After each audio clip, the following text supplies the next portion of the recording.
Bienvenue à toutes et à tous et merci d'avoir choisi la chaîne des références pour votre information. Tout de suite, prenons le sommaire.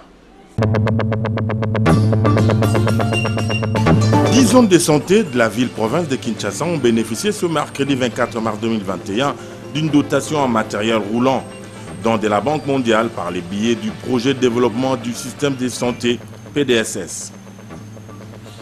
La migration et ses conséquences sur la stabilité mondiale, c'est autour de ce thème que les professeurs de la faculté de philosophie Saint-Pierre-Canisius de l'Université Loyola du Congo vont réfléchir durant 3 jours, soit du 24 au 26 mars.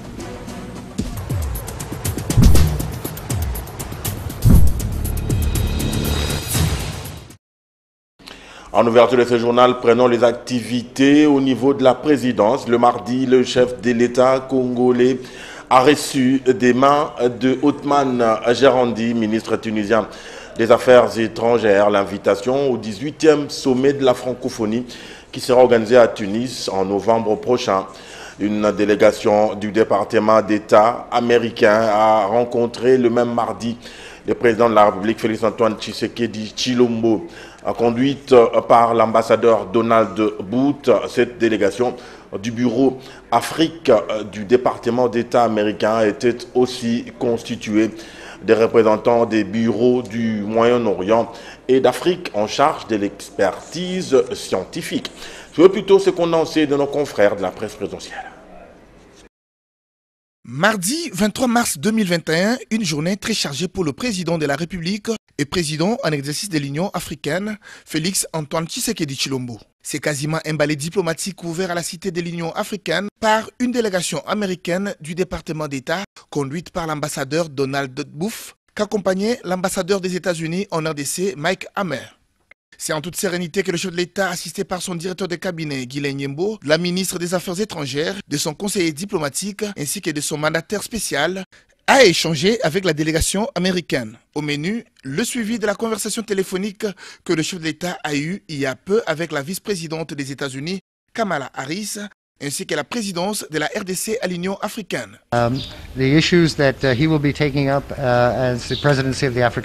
Pour faire le suivi particulièrement de la conversation téléphonique que le président de la République du Congo a eue avec la vice-présidente des États-Unis, mais aussi la lettre du président Biden. Et nous allons nous engager pour des questions qui concernent la paix. Nous avons parlé de beaucoup de questions. And we look forward to a very close cooperation with His Excellency and with the government here in the Democratic Republic of Congo. Et nous nous attendons à une collaboration parfaite entre la présidence de la République démocratique du Congo et les autres pays concernés. On the issues that will be at the top of the agenda for Congo during its presidency of the African Union. Mais aussi les questions qui seront inscrites à l'ordre du jour pendant toute la période où la République démocratique du Congo assurera la présidence à l'Union africaine. We have a new administration in Washington and we look forward to a very constructive engagement with Congo and with the African Union. Nous avons une nouvelle administration qui est en train de travailler présentement aux États-Unis et nous avons envie d'établir une nouvelle base de collaboration avec non pas seulement la République démocratique du Congo mais aussi avec l'ensemble de l'Union africaine. Juste après, le président de la République a reçu le ministre tunisien des Affaires étrangères, venu lui transmettre les félicitations de son homologue tunisien et également porteur d'une invitation du chef de l'État au 18e sommet de la francophonie qui se tiendra à Tunis au mois de novembre prochain. Voilà, c'était un très grand honneur d'être reçu ce matin par Monsieur le Président de la République.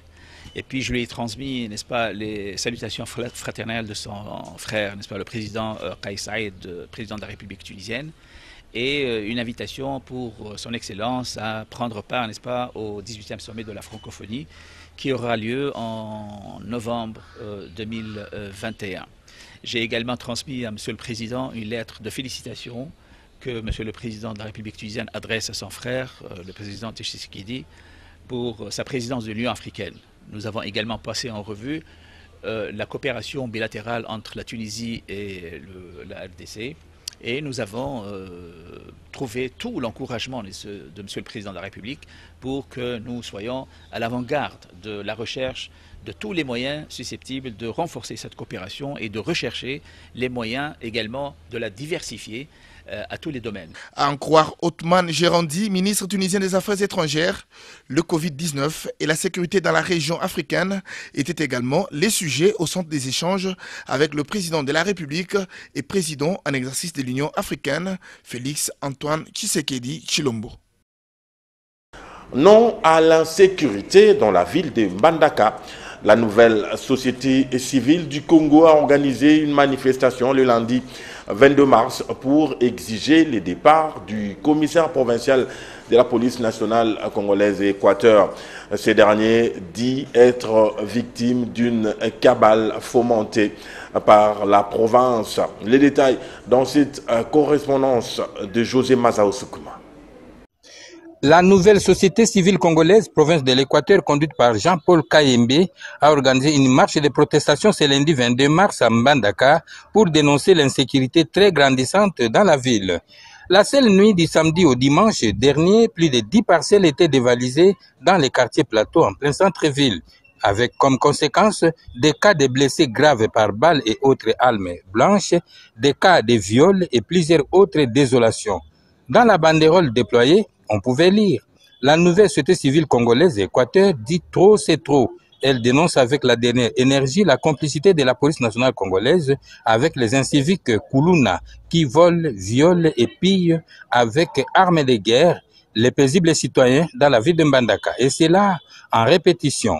À cet effet, la nouvelle société civile congolaise Équateur demande au président de la République, Félix Antoine Tshisekedi Tshilombo, de rappeler les commissaires provinciaux, le général de la PNC Équateur, dans 48 heures pour son incompétence.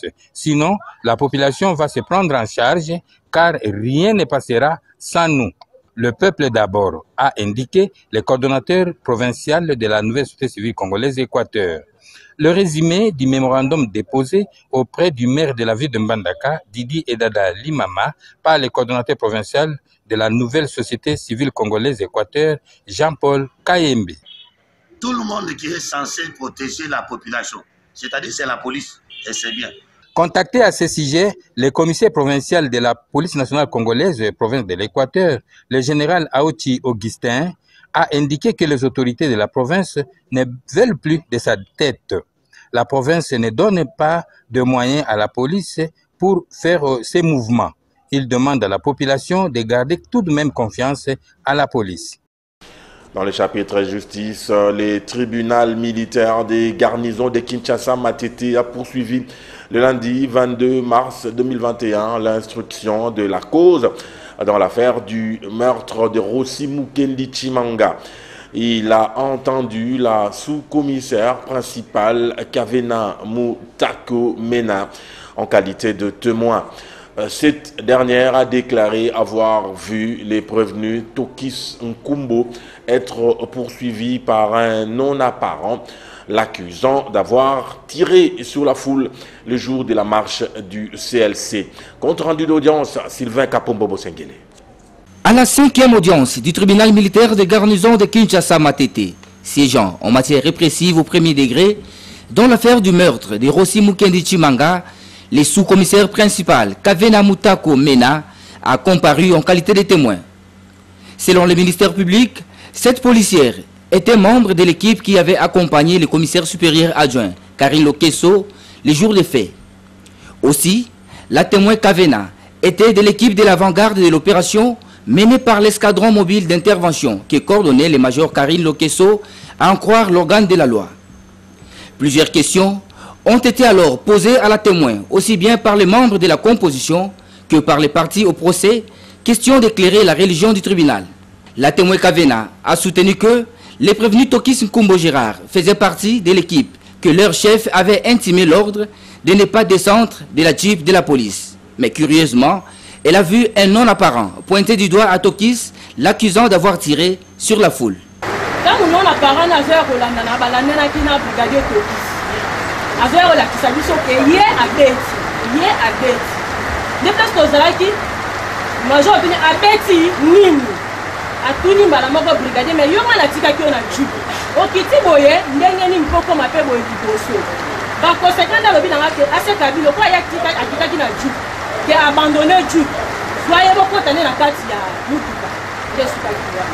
Les parties civiles ont relevé des contradictions dans les déclarations de la témoin et ont promis de tirer toutes les conséquences du droit. La cause a été renvoyée à jeudi 25 mars 2021. 10 zones de santé de la ville-province de Kinshasa ont bénéficié ce mercredi 24 mars 2021 d'une dotation en matériel roulant dont de la Banque mondiale par le biais du projet de développement du système de santé PDSS. Ces véhicules viennent combler partiellement les besoins ressentis en ce qui concerne la mobilité des équipes de riposte contre la COVID-19 ainsi que le transport des matériels et médicaments. C'était dans l'enceinte du PNMLS. Paul Dongaziami pour le reportage. Dans le cadre des activités de la riposte contre la COVID-19, les besoins en logistique sont importants car il faut déplacer les équipes sur le terrain, acheminer à temps le matériel et les médicaments jusqu'au point des interventions si l'on tient à agir avec efficacité et obtenir les résultats escomptés. Consciente de l'impératif du temps et des résultats et fidèle à sa promesse d'accompagner la RDC en cette période de crise sanitaire mondiale, la Banque mondiale, par l'entremise du projet Covid-19, piloté par le projet de développement du système de santé PDSS, a fait un don de Jeep Toyota Land Cruiser 4x4 à la division provinciale de la santé de Kinshasa, en présence du ministre de la Santé, Eteni Longondo, et de son fils.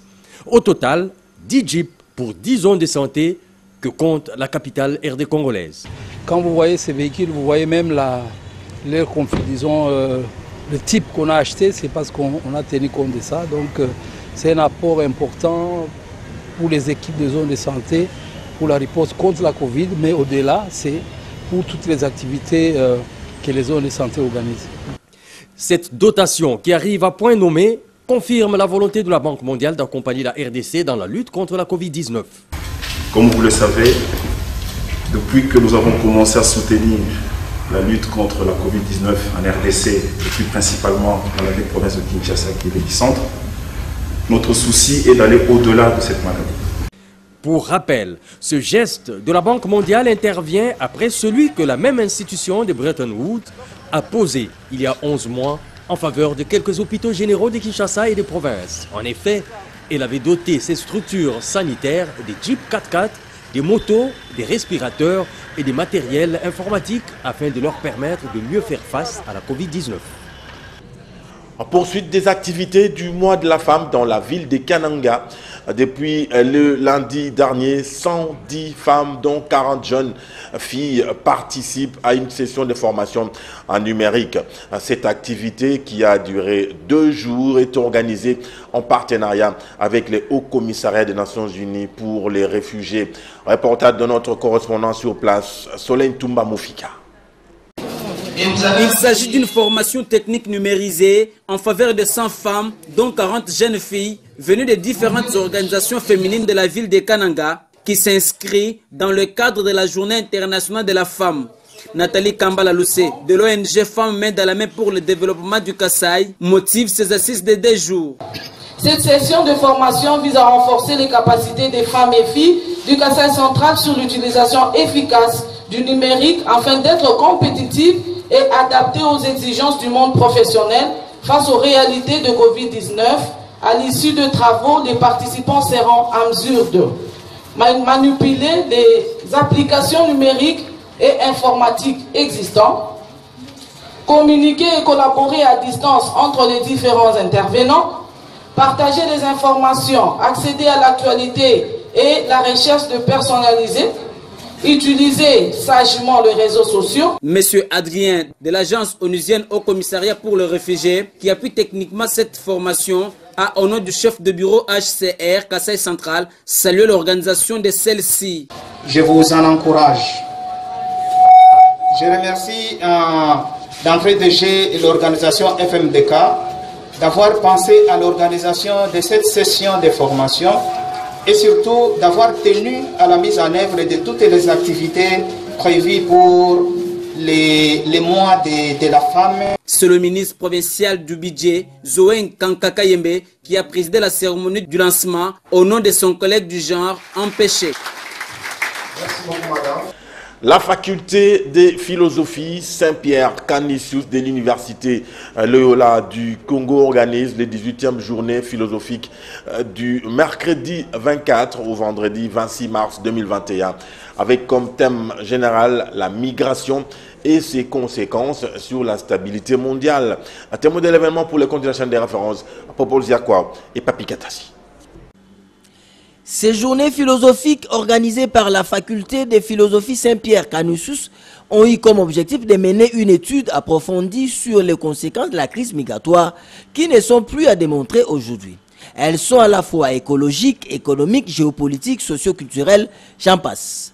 Mais d'une façon générale, la crise migratoire impacte la stabilité mondiale, d'où les thèmes de ces journées philosophiques, portés sur la migration et ses conséquences sur la stabilité mondiale. Au cours de ces journées, plusieurs éminents professeurs vont focaliser leurs réflexions sur ces thèmes. Ce qui est visé, c'est d'apprendre ces phénomènes, ses causes et ses conséquences en vue de suggérer des solutions adéquates à cette crise. Nos réflexions durant ces 3 jours doivent transcender la simple considération des individus qui se déplacent d'un endroit à un autre pour encourager une réflexion systématique et rigoureuse sur la crise migratoire qui est une crise des valeurs aux multiples facettes. Une telle réflexion nous permettra de sensibiliser aux impacts positifs et négatifs de la migration afin de suggérer des voies et moyens réalistes de s'attaquer aux causes profondes de la migration. Par ces mots, le doyen de la faculté de philosophie a déclaré ouvertes les journées philosophiques sur la migration et ses conséquences sur la stabilité mondiale. L'identification de ces causes pourrait servir de tremplin permettant de mener des actions susceptibles d'éradiquer la crise migratoire. Sur ce, je déclare ouverts les travaux des 18e journées philosophiques de la faculté de philosophie Saint-Pierre Canisius de l'université Loyola du Congo. Je vous remercie. La clôture de ces journées philosophiques est prévue pour le vendredi 26 mars prochain. Prenons à présent la rubrique actualité vue par les autres. Esther Badi Biabia et Damien Maungu ont tendu aujourd'hui leur micro à la journaliste Laetitia Kiwa Bonga de CB Télévision. Elle table sur les sports. Elle parle de la rencontre de la avant-dernière journée des éliminatoires de la CAN Cameroun qui va opposer demain le Panthère gabonais au Léopard de la RDC.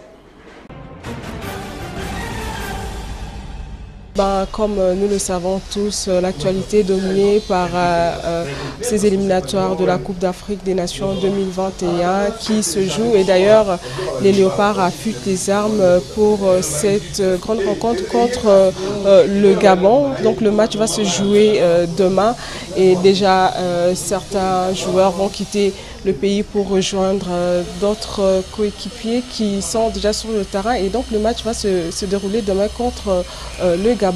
Et de retour au pays, ils vont encore se préparer pour une autre confrontation. Ça sera cette fois-là contre la Gambie. Et il y a également, ça va bien sûr se dérouler le 29 mars, il y a également ce championnat d'Afrique des Nations Zone 3 qui va certainement se clôturer aujourd'hui. Et donc la RDC est parmi les favoris. Déjà à sa première journée, le pays hôte avait pu rafler 8 médailles sur le 16 combats livrés.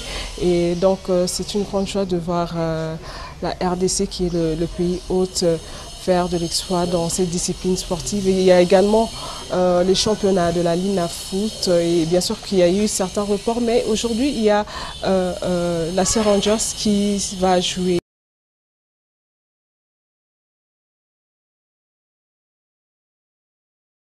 Nous sommes de plein pied en sport pour vous signaler qu'en match de la finale des préliminaires de la Coupe du Congo de football dans l'espace Grand Katanga, le FC Imakafubu a battu le FC Ekorbo sur la marque de 3-1.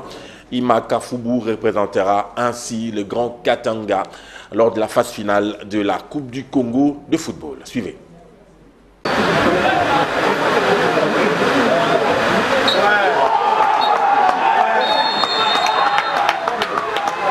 Imakafubu représentera les 4 provinces démembrées du Katanga à la prochaine Coupe du Congo. Les Salésiens ont remporté la finale des préliminaires organisée à Likasi ce dimanche 21 mars 2021. Pourtant, ce sont les jeunes du coach Kayumba Malien qui s'offrent la première étincelle du match à la 5e minute des Jeux. Et contre les cours du jeu à la fin du premier quart d'heure, Ramazani enroule. Quel but spectaculaire, et ça sera l'ouverture du score.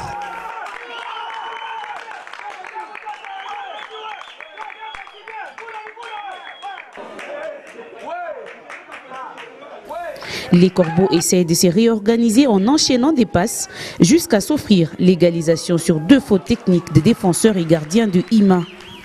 Nestor Fouamba conclut.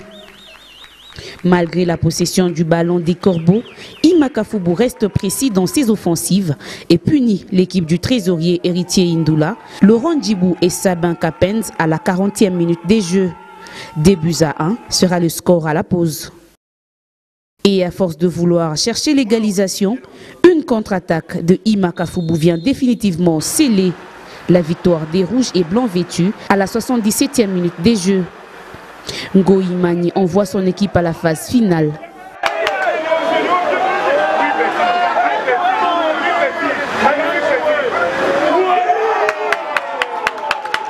« 3-1, Corbeau sous une pluie fine va manquer des ailes. Une désolation pour son titeur Damien Simbi et membre Blaise Bouela. La grande famille de la petite balle jaune de la RDC a participé à une réunion en visioconférence axée sur le développement d'une structure d'entraîneurs.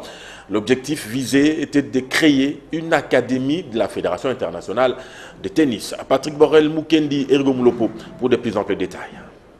Toutes les couches du tennis congolais ont participé par visioconférence à la réunion de la Fédération internationale de tennis axée sur le développement d'une structure d'entraîneurs. La mission est de créer une académie de la Fédération internationale de tennis. L'ITF, la Fédération internationale, a les soucis de maintenir et d'améliorer la qualité de la formation des jeunes tennismen et tenniswomen. Elle a donné accès au travers d'une plateforme appelée ITF Academy pour que tous les entraîneurs puissent suivre cette formation de manière à ce que chaque entraîneur, parent ou encadreur ait un niveau conséquent pour, n'est-ce pas, faire un suivi de qualité. Franck Nimilongo, premier vice-président de la Fédération RD congolaise de tennis, pense que la relève doit être bien préparée. Il s'agissait ici de mettre en place le mécanisme d'accès, de donner aux entraîneurs le mécanisme d'accès à l'ITF Academy.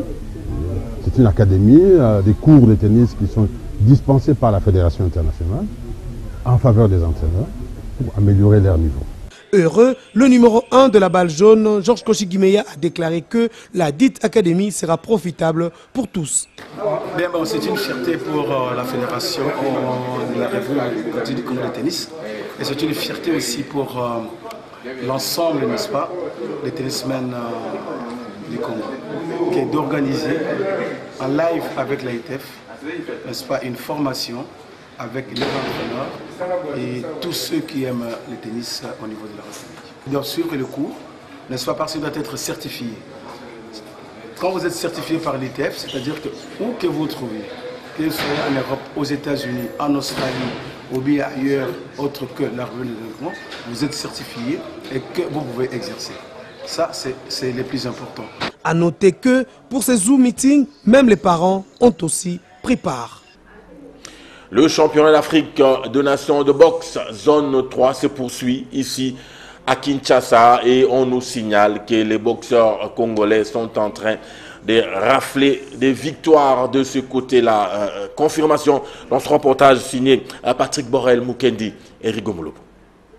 Depuis l'ouverture du championnat d'Afrique de la zone 3 de boxe, l'Air de Congo, pays hôte, ne fait que dominer les autres nations.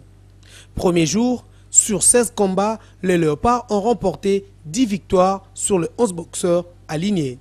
Mardi 23 mars, pour le compte de la 12e journée, sur les 17 combats programmés, l'Air de Congo a eu un bilan de 12 victoires et 5 défaites. Un début en fanfare pour la RDC qui a comme objectif rafler plus de médailles et être déjà en forme avant d'affronter les Jeux Olympiques de Tokyo.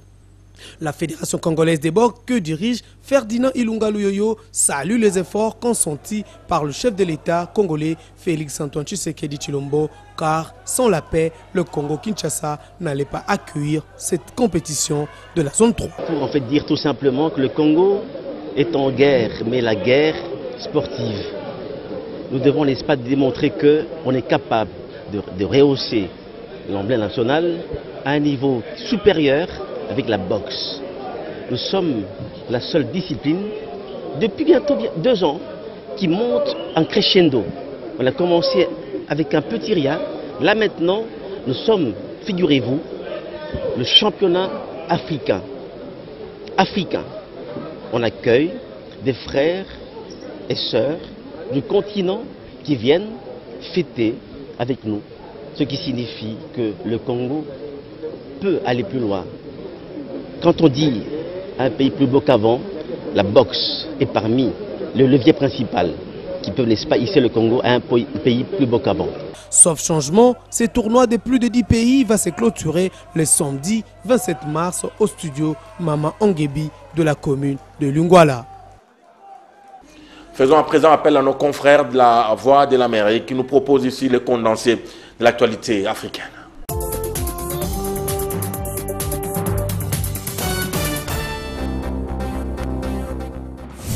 L'opposant et ex-président du Niger, Mahaman Ousmane, a dénoncé une tentative d'usurpation de sa victoire au second tour de la présidentielle du 21 février. La Cour constitutionnelle, dont les décisions sont sans recours, a confirmé dimanche l'élection du candidat du pouvoir, Mohamed Bazoum, comme nouveau président du Niger avec plus de 55% des suffrages. Le compte à rebours de la fin de l'épidémie d'Ebola a été lancé dans une région de l'Est de la République démocratique du Congo à l'issue d'un deuxième test négatif administré sur le dernier patient selon l'OMS. Depuis la réapparition de l'épidémie le 7 février dans la région du Nord Kivu, un total de 12 cas ont été enregistrés avec 6 décès et 1606 personnes vaccinées. L'Éthiopie ne veut pas de guerre avec le Soudan, a affirmé mardi le Premier ministre Abiy Ahmed, alors que les tensions entre les deux pays se sont aggravées ces derniers mois dans la région frontalière d'Al-Fashaga. Dans cette vaste zone agricole se rejoignent les régions d'Amara et du Tigré dans le nord de l'Éthiopie et l'état de Gédaref dans l'est du Soudan. Le président du patronat burkinabé Apollinaire Compaoré s'est défendu mardi d'allégations de trafic à la croisée d'intérêts terroristes qu'il juge mensongères et malveillantes. M. Compaoré, sans lien familial avec l'ex-président burkinabé Blaise Compaoré, a été mis en cause mi-mars par le journal d'investigation L'Événement.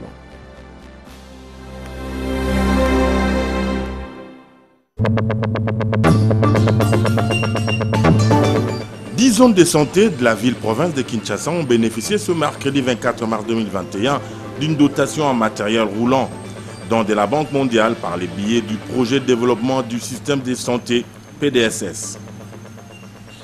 La migration et ses conséquences sur la stabilité mondiale, c'est autour de ce thème que les professeurs de la faculté de philosophie Saint-Pierre Canisius de l'université Loyola du Congo vont réfléchir durant 3 jours, soit du 24 au 26 mars.